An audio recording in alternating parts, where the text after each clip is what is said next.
Jay, it's great to be back out here. You always got cool stuff in the shop. What you got today? This is kind of cool. This is the first V8 aero engine. This was built by Hispano Sua. This is sort of the engine that won World War I. The Germans were running big straight six Mercedes, big massive inline sixes.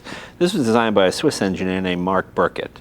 Aluminum engine, iron liners obviously, 330 horsepower, close to 1,000 foot-pounds of torque, some crazy thing. What planes did they put it in? They put it in the Spad. They put it in the Spad, then the English built it under the name Wolseley, and then the Americans built it under Wright Martin.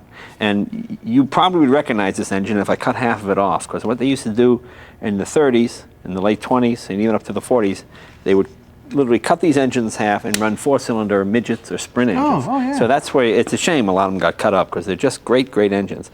And the reason I have this is because back before World War I, when you wanted to go fast, you went to the biggest engine available, which was airplane engines. And since obviously there were no jets, airplane engines had a lot more in common with car engines because they were piston engines. And so you slammed them into a car? Yeah, you put them into a car, or you could lay them gently. Depends what kind of mechanic you are. I guess you could slam it in if you wanted to, depending on what kind of work you do. No, you wouldn't have done something like that, would you? Oh, well, I didn't do it, but it was done a long time ago. What you have here is a 1915 Hispano Sua, and this was built to be, I guess, a high-speed land speed car, maybe, just a good old race car. I don't really know. The chassis was dug out of the swamp in Australia. It's all Hispano Sua, the wheels, the brakes, except obviously it has the aero engine in it, which is also Hispano Sua. I'll show you right here. But this is it's a 1915 chassis? 1915 chassis. See, and the engine just kind of fits right in there. I recognize that. In fact, show you how much I love this engine. I painted it on my wall. So it's sort of, I mean, it's kind of big. It's kind of big for this car. It sort of sticks out the side. Yeah, but it gets you, I live in a hilly area. You need that extra power to get you over the hills. This is your oil filter right here. It looks like a side mount torpedo or something. Yeah, it's essentially just a screen door wrapped around a couple of times. I would think that with a chassis that weighs this much, it would hardly matter what sort of body you put on it, would it? The chassis is not that all heavy. Is that right? I mean, obviously it's been heavily modified. It has a lot of aircraft stuff on it. This little deal here is a what's that? thing called the bomb, and I guess accumulator would be what it really is. What it is it's a pre-oiler. See, what a lot of people do is they would pre-oil their car with an electric pump, and you turn it on, and it builds up oil pressure. But the trouble with electric ones is they don't have the power. They just go to the weakest point, so you don't really force any oil into the bearings. What the accumulator does, this has a big rubber bladder in it, and then the car's got an electric compressor on it. And there goes a compressor now. And like that. What it does is you put about 150 pounds, so when you hit the switch, it's got a relay in it, and the rubber bladder that you forced out now forces oil. So you can get maybe 60, 70 pounds of pressure before you even start it. So save your bearings and whatnot, yeah. I mean, they work pretty good. And then this chain mechanism? This chain here, this is your brakes. You're kidding. This is basically a block and tackle type setup, which gives you a tremendous amount of power when you're going through these two gears. And they work. They work. Don't forget, there were no hydraulic brakes in 1915. No. In fact, there weren't any brakes in 1915. Kind of an anchor. You can throw it out if you want to stop. Yeah, basically. Welcome back to My Classic Car. First thing, you got your pre-oiler. You saw the accumulator. Right. Okay, now see you hit that. See the needle moving? Oh yeah. Is that a volume or a pressure gauge that's moving there? That's a pressure gauge. Okay. Looking easier. See the left mag, turn your mags on. Running your oil pumps. Fuel, air compressors.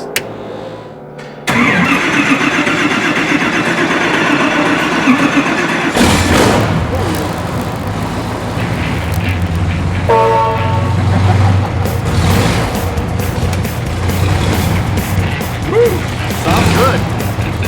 It's an airplane.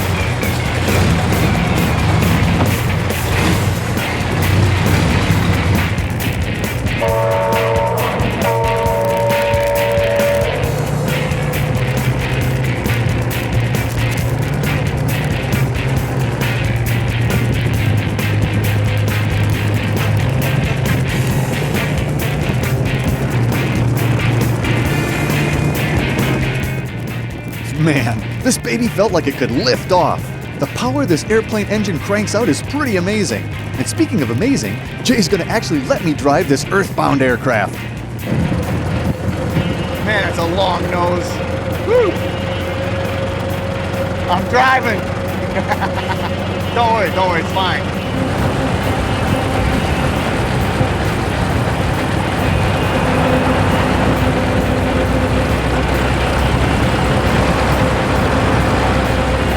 It just feels great. And you can tell how much power is still there too. Oh yeah, you got a lot of power. It's stupid.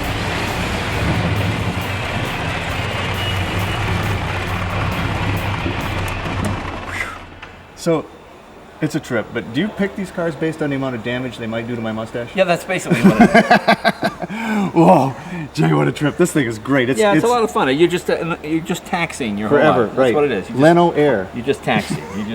But it's great. Thanks a lot, man. Let's do it again sometime. Well, thanks. All right. Still ahead, we'll check out one of Jay's wildest rides, his tank car.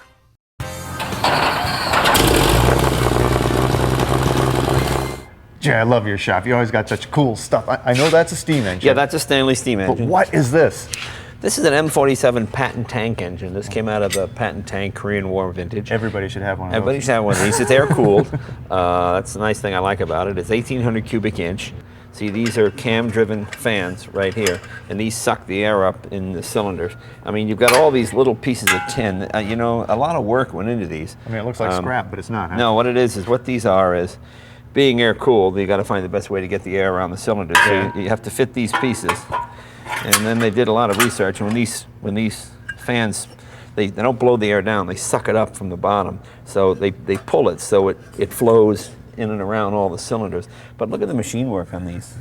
I mean, these cost the American government $110,000 a piece in 1953. So 12 cylinders, how many cubic inch? 1,800 cubic inch Hemi head overhead cam. So if you're going to go to a Mopar meet and you want a Hemi, this is the one, and then made it to the mother of all torque flights. That's right. But why is this one all in pieces? Well, this one seized, unfortunately. An oil line broke, and I lost 17 gallons of oil in about 13 seconds, and then it just locked up, and it's too much metal. You're out cruising in your tank, or No, not my tank. This actually goes in my hot rod. you have a tank powered hot rod? Let's take a look. Let's do. It is the mother of all hot rods. Look at this thing. It's a big hot rod. It's a hot rod on steroids. Well, okay, so take me through it. What possessed you to build this thing? Or Okay, have it well, built? What's the I deal? didn't build it. A friend of mine, the Blastoline brothers, a guy named Randy Grubb and Mike Leeds, they designed the car. They built it as a show car. It wasn't really a street car. And I got it from them, and then we kind of had to tear into it and do what we had to do to make it street legal. Which And it is. it is legal? Yeah, oh yeah, and for, getting brakes in the back, vacuum tanks for the brakes, power boosters, all that stuff. Reinforce those springs.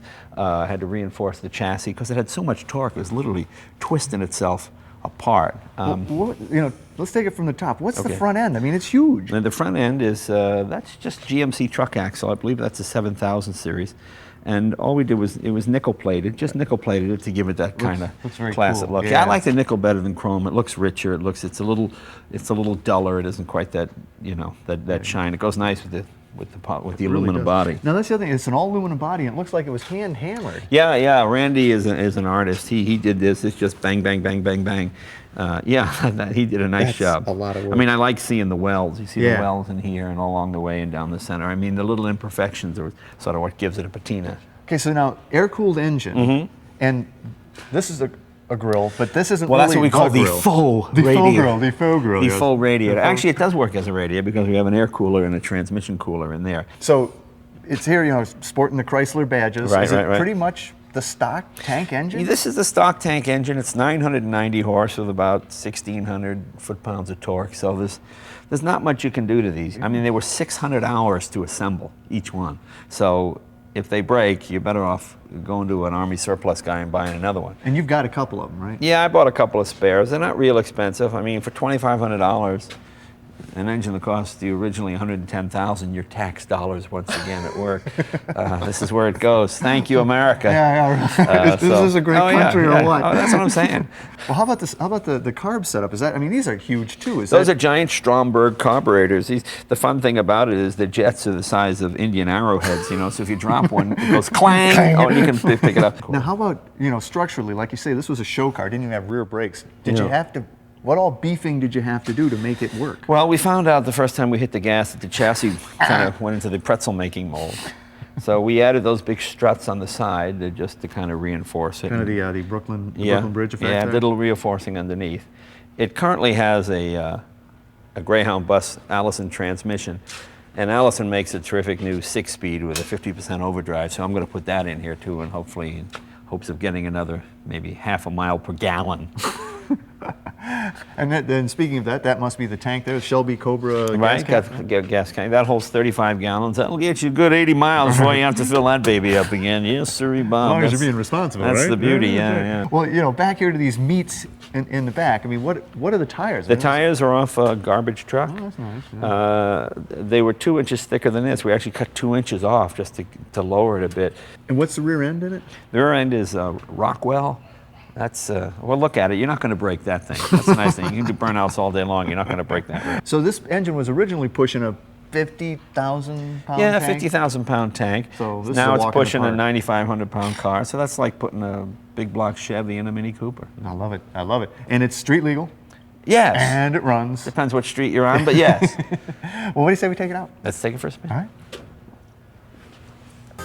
Welcome back to My Classic Car. Well, you ready to go for a ride? Oh yeah. All right, just up and put over, your huh? foot in there. Yeah, All get right. it. Here goes. Oh my gosh. Release the giant handbrake. I'm gonna go tank mode here this time. How do you like that? Yeah, you need more leg room in here, Jay. What you have here is you got magnetos, then you have your booster. This gives it a little extra boost to you. Come on, baby.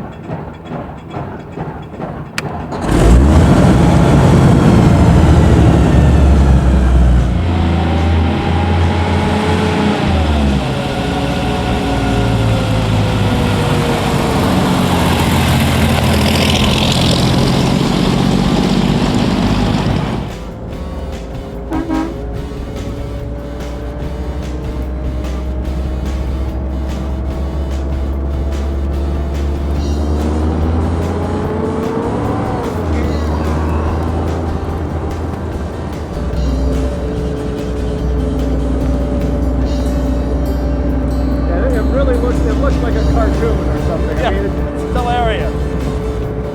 Sorry, I pull up lights and tell people, think I have sexual problems?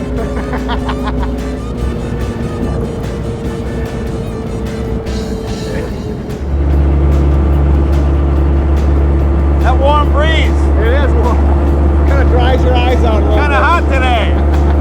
Seemed cool when we left the garage.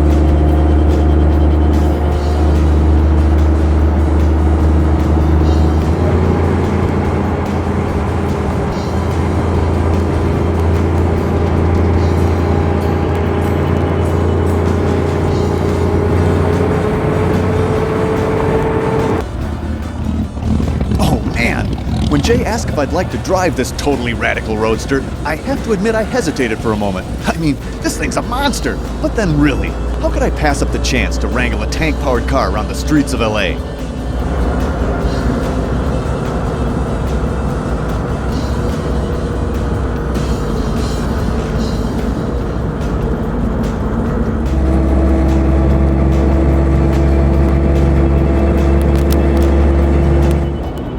Yeah, it is get warm, but as I said, in the wintertime, no better car.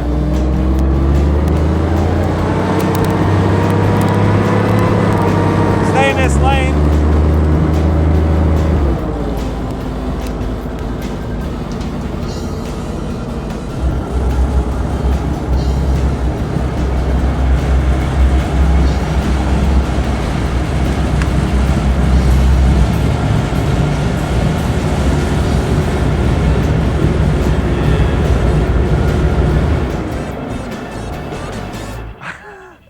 What a trip, Jay. Yeah, Hey, it's fun. tanks. Get it? Tanks. Arr, arr. Oh, it's very good. Yeah, yeah. Stick to the cars. Great. And not too bad on the mustache this time. We'll be back.